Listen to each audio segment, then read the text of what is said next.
communauté riveraine du parc national de Virunga, dans le secteur de Rwenzori. Donc ça veut dire toute la population d'ici à Mutwanga, à Mwenda, mais aussi à Lumé. C'est à partir de leur production que nous avons les cacao avec lesquels nous fabriquons notre chocolat. Donc c'est vraiment quelque chose qui est venu appuyer cette population-là pour le faire bénéficier totalement de leur chaîne de valeur du cacao. C'est au travers de la communauté locale avec les agriculteurs ou les fermiers de cacao locaux. Il n'y a rien qui vient d'ailleurs en dehors de ce secteur de Rwenzori. Et c'est aussi, si vous avez vu, depuis un certain temps, il y a beaucoup de projets sur le cacao qui sont appuyés par le parc national de Virunga. Et tout cela est traçable. Ça veut dire nous avons des centres de fermentation. Si vous arrivez à Mwenda, vous allez trouver un centre de fermentation là-bas. Vous arrivez à Mutwanga Memema et à Lumé, ce sont des centres de fermentation qui ont été construits par le projet au travers du parc national de Virunga pour récolter tous ces cacao qui sont traçables. J'insiste sur le mot traçable parce qu'on sait d'où ça vient et les populations ou les fermiers qui sont impliqués sont identifiés et leurs champs sont identifiables. Eh bien, quelle est au moins l'importance de consommer les produits comme le chocolat qui sont produits ici localement? L'avantage, c'est que vous avez d'abord un produit bio. Aujourd'hui, il y a un courant, un mouvement qui parle des produits.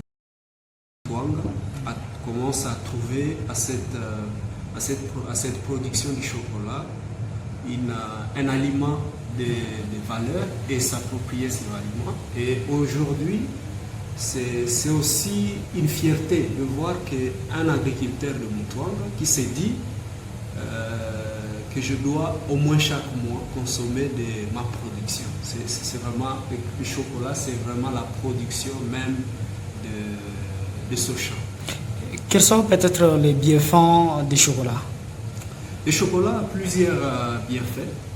Nous avons par exemple la concentration, c'est-à-dire quand tu travailles ou quand tu fais quelque chose, un peu comme le café, ça vous amène à vous concentrer à ce que vous faites par rapport au travail. Mais aussi, il y a l'aspect, tous ces gens qui ont pris du chocolat à leur habitude, surtout le chocolat noir, ce sont des gens qui ont moins de problèmes de chute cardiovasculaire, ce qui est le fameux AVC aujourd'hui. Donc des gens qui ont tout le temps, qui ont pris de l'habitude de prendre du chocolat, ils ont moins de ces problèmes-là. Il y a aussi la question sur la mémoire, c'est-à-dire il y a des gens qui ont de l'oubli, qui ont des problèmes de mémoire, des troubles de mémoire. Le chocolat est un remède, que quelqu'un commence à recouvrer petit à petit sa mémoire. Il y a, non seulement aussi, c'est aussi bénéfique pour les femmes, tant les femmes enceintes que les femmes qui ont accouché, pour autant que ça intervient pour les aspects de maternité. Je crois s'il y a des médecins, ils pourront nous en dire plus, mais sinon, du côté des nutritionnistes, ça a aussi des éléments minéraux qui sont très utiles pour le corps humain, pour la croissance du corps humain. Et c'est donc un aliment, un super aliment qu'il faut tant apprécier. Et sous d'autres cieux, c'est devenu un aliment de luxe. Non seulement de luxe, mais aussi, au départ, c'était un aliment de luxe, mais aujourd'hui, c'est devenu un aliment où tout le monde a plaisir à prendre ce chocolat. Et d'ailleurs, en France, par exemple, je vais donner un exemple où je suivais un documentaire où on était en train de dire que 9 personnes sur 10 aiment le chocolat. Même la 10e personne est en train de mentir qu'elle n'aime pas. Donc c'est un produit très apprécié par tout le monde et ce n'est pas étonnant qu'aujourd'hui la population congolaise s'approprie ces chocolats. Parce que ça vient fraîchement de nos champs. Mais nos champs, nous savons que nous ne les traitons pas avec des produits chimiques, encore moins avec des pesticides.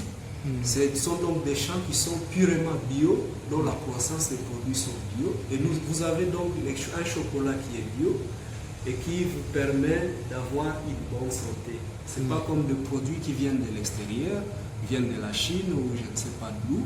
Donc on ne connaît pas la croissance de ces cacao, comment ça a été élevé, mais nous avons l'avantage d'avoir un produit congolais, produit chez nous à Mutuanga et qui est bio.